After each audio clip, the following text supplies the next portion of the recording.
วิธีหลีกเลี่ยงสัญญาณปลอมเราควรสังเกตเบิ่งแบบใดแน่นอนการเทรดนี่มันก็ปราศจากบ่ได้จาก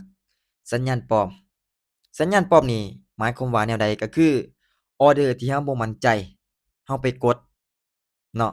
เราควรมีวิธีการหลีกเลี่ยงแบบใดหนึ่งเลยเราต้องวิเคราะห์ให้มันคักแน่ต้องรอท่าจังหวะให้เป็นบ่แม่นว่าเข้ามาแล้วเออออร์เดอร์นี้แฮ่งซื้อมันมีหลายเด้อกดซื้อเลย โดยบ่เบิ่งแนวโน้มของตลาดก่อนว่าตลาดตอนนั้นมันเป็นเทรนด์ขาขึ้นหรือว่าขาลงบางทีมันเป็นเทรนด์ขาลงตัวมีแต่เขียวแท่งเดียวเราไปตามซื้อมันสิวินบ่ก็บ่แม่นบ่ล่ะเพราะว่าตลาดมันเป็นเทรนด์ขาลงมันพักตัวมีแต่เขียวแท่งเดียวเท่านั้นแล้วมันก็ลงมาต่อเนาะนี่คือสัญญาณปลอมแน่นอนเราต้องเบิ่งภาพรวมก็ต้องเบิ่งแนวโน้มของตลาดแหน่เบิ่งฐานแนวต้านแหน่ก่อนที่เราจะออก1ออร์เดอร์เราต้องเบิ่งให้มันคักแน่ให้มันชัดเจนเนาะ ว่าออร์นี้มันไปตามเทคนิคของเรา80%บ่จุดนี้มันสามารถสร้างกำไรได้บ่คันว่ามันไปฮอดจุดที่เรามั่นใจมีอัตราชนะสูงเราจึงออกออร์เดอร์เนาะมาก็คือตอนนี้ตลาดตามที่สังเกตเบิ่งมันก็ดิ้นสลับโอ้เน็ตจ้ะเดี๋ยวแป๊บหนึ่งขอ reset ก่อนอาเห็นบ่ตลาดตามที่เราสังเกตเบิ่งมันก็ลิ้นสลับเป็นส่วนใหญ่เพราะว่ามันอยู่ในช่วงไซด์เวย์ลิ้นอยู่ในกรอบบริเวณนี้บางทีก็สองเขียวแดงหนึ่ง ตามที่เราสังเกตเบิ่งนี่ก็มันก็เล่นประมาณนี้เนาะมาคันว่ามันเล่นสลับเราจะตามสลับเด้อเดี๋ยวสังเกตเบิ่งออร์เดอร์นี้คันว่ามันเล่นสลับเนาะ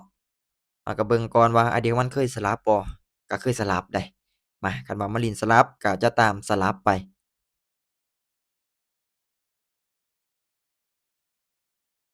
เอ้าจอคือว่าซูมเข้ามานี่อะขอขายก่อนซะจัดไป2ออร์เดอร์ได้บ่โอ้เน็ตสัญญาณ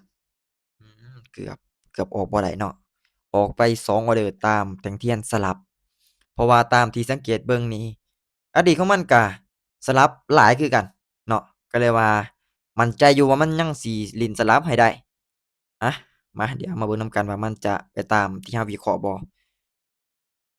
10วิสุดท้ายว่าจั่งใดจะปิดเป็นแดงงามๆให้ได้บ่นิ่งไว้โอเคสวยน่าจะบินงามๆ โอเคเห็นบ่ถ้าว่าเราอยากหลีกเลี่ยงสัญญาณปลอมก็คือเราต้องวิเคราะห์ออร์เดอร์นั้นให้มันคักแน่ให้มันชัดเจนแล้วก็เบิ่งภาพรวมของตลาดก่อนว่าตลาดช่วงที่เราจะเข้านี่มันเป็นแบบใดเป็นเทรนด์ขาขึ้นหรือว่าขาลงตลาดไซด์เวย์บ่เนาะก่อนที่เราจะเข้า1ออร์เดอร์เราก็ต้องสังเกตเบิ่งให้มันคักแน่